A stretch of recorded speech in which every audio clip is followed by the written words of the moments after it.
అయితే ఈ సంవత్సరం ఎవరు జాగ్రత్తగా ఉండాలి అంటే భాగవతంలో దశమస్కంధంలో ఒక శ్లోకముందు ఏమిటి? యదా దేవేషు వేదేషు గోషు విప్రేషు సాధుషు ధర్మే మయిచ విద్వేషః సవా ఆశు వినశ్యతి. శుద్ధ సాధులందు సురలందు శృతులందు గోవులందు విప్రకోటియందు ధర్మ పదవియందు తగలినాయందు వాడెన్నడలుగు వాడె హింసనుందు. మంచివారిని తిట్టడము, అలాగే దేవతల నింద, వేదాన్ని నిందించడము, గోవులను నిందించడము, బ్రాహ్మణులను నిందించడము, ధర్మాన్ని నిందించడము, ఇవన్నీ కూడా ఎవరైతే చేస్తారో వాళ్లకు హింస తప్పదో వాళ్లకు పరాభవం ఈ సంవత్సరం జరిగి తీరుతుంది అని పరాభవ నామ సంవత్సరం చెబుతోంది. అందుకే మౌనం మంచిది, ఎక్కువగా మాట్లాడొద్దు. మైకులు ఇచ్చినప్పటికీ కూడా ఎంత తక్కువ మాట్లాడి ఎక్కువ పనిచేసేటువంటి నాయకుడికి అందరూ కూడా దండలు వేసి పట్టం కడతారు. అది ఈ సంవత్సరంలో మనం జాగ్రత్తగా చూడవచ్చు. కాబట్టి మౌనేన కలహన్నాస్తి. యూట్యూబుల్లో వ్యూస్ కోసమో దానికోసమో పిచ్చి పిచ్చి తమ్ములైన్లు పెట్టి సనాతన ధర్మాన్ని అన్నింటినీ కూడా ఇబ్బంది పెట్టేటువంటి వాళ్లకు పరాభవం తప్పదు. తృతీయాధిపతి రవి లాభంలో ఉచ్చస్థితిలో ఉండటం రాష్ట్రం బృందానికి బలమైన స్థిరమైన అనుకూలత అనేటువంటిది కలుగుతుంది. ఈ సంవత్సరం ఇక ఇంతసేపు చెప్పింది కాకుండా ఈ 2 నిమిషాలు ఒక్కసారి మీరు వినండి. ఇంతసేపు చెప్పినది ఒక ఎత్తు, ఇక ఇప్పుడు జాగ్రత్తగా ఉండవలసిన అంశముల గురించి నేను చెబుతా. ఇది నా స్వకీయ కల్పన కాదు, పంచాంగం చెబుతున్నది. ఈ సంవత్సరం దేశారిష్ట యోగాలు అధికంగా ఉన్నాయి, ఇబ్బందులు తప్పవు.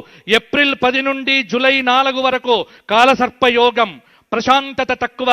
ఎవ్వరికి ఇంట్లో వీడికి ప్రశాంతత ఉండదు, అలాగే కలెక్టర్లకు ప్రశాంతంగా ఉండదు, పోలీసు డిపార్ట్మెంట్కు నిద్రనే ఉండదు. ప్రశాంతత అనేటువంటిది కల్తీ రంగాన్ని చూసేటువంటి వారికైతే అసలు వారు ఇంకా గట్టి ప్రయత్నం చెయ్యాలి. కల్తీలు రాజ్యమేలుతాయి. కల్తీ అనేటువంటిది ప్రతి చోట వస్తుంది. అది నివారించవలసిన బాధ్యత ఖచ్చితంగా ప్రభుత్వం మీద ఉంటుంది. ఇక ఈసారి ఎండలు 50 డిగ్రీలు అనేటువంటిది కామన్ థింగ్ గా మారిపోతుంది. కాబట్టి విద్యుత్తు వినియోగం అనేటువంటిది రాష్ట్రానికి కొంత బాగా అవసరమయ్యేటువంటి నెలలో ఇప్పుడు రాబోయేటువంటి రోజులు కూడా. ఆగ్నేయ తూర్పు దేశాల్లో ఖచ్చితంగా భూకంపాలు కానీ మొదలైనవి రావచ్చు. నవంబర్ 10 నుండి సంవత్సరం చివరి వరకు సింహరాశిలో కుజస్తంభనం జరుగుతోంది. సెప్టెంబర్ 18 నుండి అక్టోబర్ 15 వరకు కర్కాటక రాశిలో కుజ గురువుల కలయిక జరుగుతోంది. అంటే ప్రాకృతిక ఉపద్రవములను సూచిస్తూ ఉన్నది. ఎక్కడో ఒక చోట ప్రపంచంలో సునామీ భూకంపాలు వచ్చే అవకాశం ఉంది. ఇంకొక విషయం, ఈ సంవత్సరం గురువు 3 రాశులకు మారుతూ ఉన్నాడు. అందులో గురువుకు రాహుకేతువు సంబంధం ఎప్పుడూ యోగ్యమైనటువంటిది కాదు. దానికి ప్రమాణం చెబుతోంది జ్యోతిష్శాస్త్ర గ్రంథం. గురునా సారినావాపి రాహుయుక్తే ధవాషికి యోగశ్చండాలనయోయం రాజా రాష్ట్ర వినాశనం. ఈ అవయోగం అనేటువంటిది సింహ గురువుతో రాహుకాల సంయోగం చేసి 31 అక్టోబర్ నుండి 6 డిసెంబర్ వరకు, జనవరి 25 నుండి జూన్ 26 వరకు గురుచండాల యోగం. దక్షిణం వైపు పరిపాలించేటువంటి ముఖ్యమంత్రులందరూ కూడా బాగా జాగ్రత్తగా ఉండవలసినటువంటి విధానాన్ని ఈ గురుచండాల యోగాది సూచన ఇస్తున్నది. ఎందుకంటే గురువే ఈ సంవత్సరం రాజయ్యాడు కాబట్టి ఎప్పుడు కూడా మంచి ఆలోచించడం, మంచి చెయ్యటానికి కంకణం కట్టుకోవడం, నిరంతరం ధర్మాన్ని కాపాడటానికి అస్మదీయులను కూడా పక్కన పెట్టేటువంటి ఒక అద్భుతమైన ధర్మ నిరంకుశత్వం అనేటువంటిది కనుక రాజుకు ఉంటే తప్పకుండా ఈ సంవత్సరం రాజుకు తిరుగులేదు అనేటువంటిది శాస్త్రం చెబుతోంది. అతిచారగతే జీవే వక్రస్తాపి శనైశ్చర హాహాకారం జగత్సర్వం దుర్మిక్షం ప్రేతరాట దిశి. గురువు అతిచార కాలంలోనే శని వక్రీ అవుతున్నాడు. ఇక్కడ రాహుకేతువుల యొక్క కలయిక. అందుకే పాలకుల మధ్య నిత్యము సయోధ్యను పెట్టుకోవటానికి చాలా నొసట చిరునవ్వులుంటాయి, లోపలంతా కూడా వేరే రకంగా ఉంటుంది. ఇది ఈ సంవత్సరం అన్ని చోట్ల కనిపించేటువంటి వర్తనం. నోరు ముందర చిరునవ్వులు చూసి మాత్రం మీరు పొంగిపోకండి, లోపల చూసి ఆలోచన చెయ్యండి. కాబట్టి జాగ్రత్తగా ఉండాలి. ఈ సంవత్సరం పశుపాలకుడు సాక్షాత్తు గోపాలకుడు అయ్యాడు. కృష్ణం వందే జగద్గురుం, శ్రీకృష్ణ భగవానుడయ్యాడు. కాబట్టి ఖచ్చితంగా ఈ సంవత్సరం పాడి పంటలు బాగున్నాయి, వర్షాలు బాగున్నాయి. ధరల గురించి మాట్లాడితే ఈ సంవత్సరం కుజుడు మంత్రయ్యాడు. ఎక్కడ లేకున్నా తెలంగాణలో అద్భుతంగా హైదరాబాదుకు ఈ సంవత్సరం రియల్ ఎస్టేట్ అనేటువంటిది గత సంవత్సరం కంటే మెరుగు కాబోతోంది. భూమికి సంబంధించినటువంటి కొంత అభివృద్ధి అనేటువంటిది ఈ సంవత్సరం తప్పకుండా కనిపిస్తుంది. ఎక్సెస్ మనీ ఉన్నటువంటి వాళ్ళే భూమి కొనుక్కోండి తప్ప రుణాలు చేసి భూములు కొనుక్కోవడం మాత్రం మంచిది కాదు అనేటువంటిదే పంచాంగం చెబుతోంది. అలాగే ఇంకొక మాట కూడా మనం ఈసారి గమనించవలసినటువంటిది ఏమిటి? విందులు తగ్గించండి. తెలంగాణలో ఏది మాట్లాడినా ధావత్ క్యా హే, ధావత్ ధావత్ ధావత్, నో ధావత్. ధావత్తులు వద్దు, అందరు ఇంట్లో తినండి, చక్కగా ఉండండి. ఎందుకంటే ఈ సంవత్సరము విపరీతమైనటువంటి రేట్లు పెరుగుతాయి, ధరలు బాగా పెరగవచ్చు. బంగారం అనేటువంటిది పెరగటం అనేటువంటిది శాస్త్రరీత్యా లోకానికి నాశనమే. కాబట్టి షేర్స్లో ఎవ్వరు పెట్టుబడులు పెట్టకండి, దేని మీద పెట్టుబడులు పెట్టకండి. 10 రూపాయలు మిగిలితే మీ బ్యాంకులో క్యాష్గా దాచిపెట్టుకోండి తప్ప ఇంకా ఖర్చులు అదుపులో పెట్టుకున్న వాడికే ఈ సంవత్సరం బాగుంటుంది అని మనకు చెబుతోంది. కాబట్టి ఇక ఈ సంవత్సరం నాకున్నటువంటి సమయాన్ని ఇక 12 రాశుల వారికి 10 నిమిషాల్లో ముగిస్తాను. ఎందుకంటే నాకు 28 నిమిషాలు 26 నిమిషాలు ఇచ్చారు. నేను ఎంతైనా చెప్పగలను, కానీ ఉన్న సమయాన్ని, పెద్దల యొక్క విలువైన అమూల్య సమయాన్ని పట్టుకొని నేను చెబుతున్నాను. ఇప్పుడు మేషాది 12 రాశుల వారికి రాశి ఫలితాలు ఏమిటో చెప్పి నా పంచాంగ శ్రవణాన్ని ముగిస్తాను. ఉగాది అంటేనే పంచాంగం కాబట్టి కొద్దిగా ఓపిక పట్టండి దయచేసి. మేషం 4 అశ్విని 4 పాదాలు, భరణి 4 పాదాలు, కృత్తిక 1వ పాదం. ఆదాయం 11, వ్యయం 5, రాజ్యపూజ్యం 2, అవమానం 4. మేషరాశి వారికి ఈ సంవత్సరము 70% అనుకూలత, 30% ప్రతికూలత.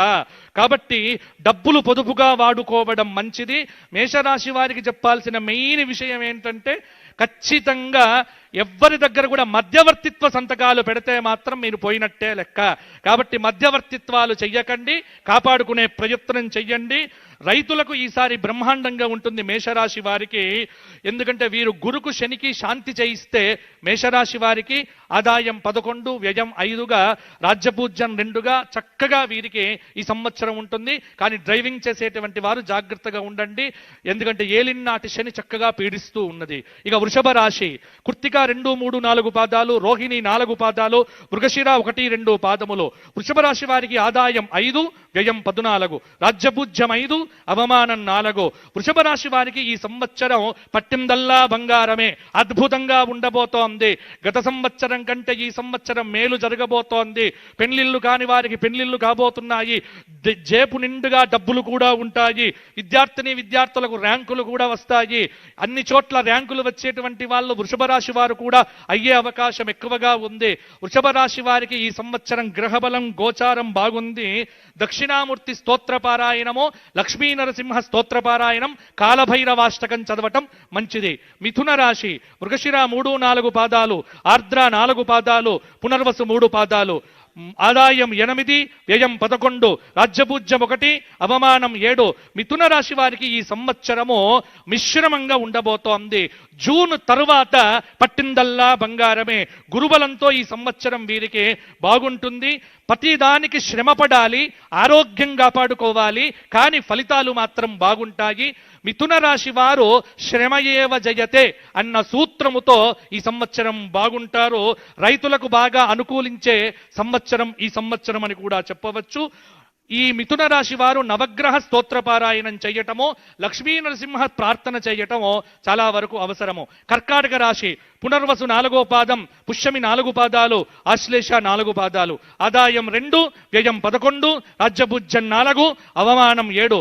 కర్కాటక రాశి వారికి ఈ సంవత్సరము 60% మంచి ఫలితాలు, 40% కొంత ప్రతికూల ఫలితాలు, రాహుకేతువుల యొక్క మధ్యమ ఫలితాలు. పర్వాలేదు, ఎందుకంటే భాగ్యంలో శని, జన్మలో గురువు కొంత యోగాన్నైతే ఇవ్వవచ్చు. కానీ దైవానుకూలత, దైవాన్ని బాగా ఉపాసన చేస్తే కర్కాటక రాశి వారికి కొంతమేర ప్రయోజనం కనిపిస్తూ ఉన్నది. సింహరాశి మఖ 4 పాదాలు, పుబ్బ 4 పాదములు, ఉత్తర 1వ పాదం, ఆదాయం 5, వ్యయం 5, రాజ్యపూజ్యం 7, అవమానం 7. సింహరాశి వారికి ఈ సంవత్సరము అష్టమ శని దోషం ఉన్నప్పటికీ కూడా గురువు ఏకాదశంలో సంపూర్ణమైన శుభాన్నిస్తున్నాడు కాబట్టి కొద్దిగా ఈ సంవత్సరము శ్రమ ఉంటుంది, ఫలితాలు అద్భుతంగా ఉంటాయి. కొంత శత్రుత్వం పెరుగుతుంది, చాలా వరకు మిత్రుత్వం చేసుకోవలసిన అవసరం ఉన్నది. రాజకీయ రంగంలో ఉన్నటువంటి సింహరాశి వారికి అయితే ఖచ్చితంగా నామినేటెడ్ పోస్టులు కూడా వచ్చే అవకాశం ఉన్నది. కాబట్టి ప్రయత్నం చేసుకునేవారు ప్రయత్నం చేసుకోండి. సింహరాశి వారు శనికేతువులకు శాంతి చేయించడం వల్ల ఇంకా మంచి ఫలితాలు కలుగుతాయి. తదుపరి కన్యారాశి ఉత్తర 2, 3, 4 పాదములు, హస్త 3, 4 పాదములు, చిత్త 2 పాదములు.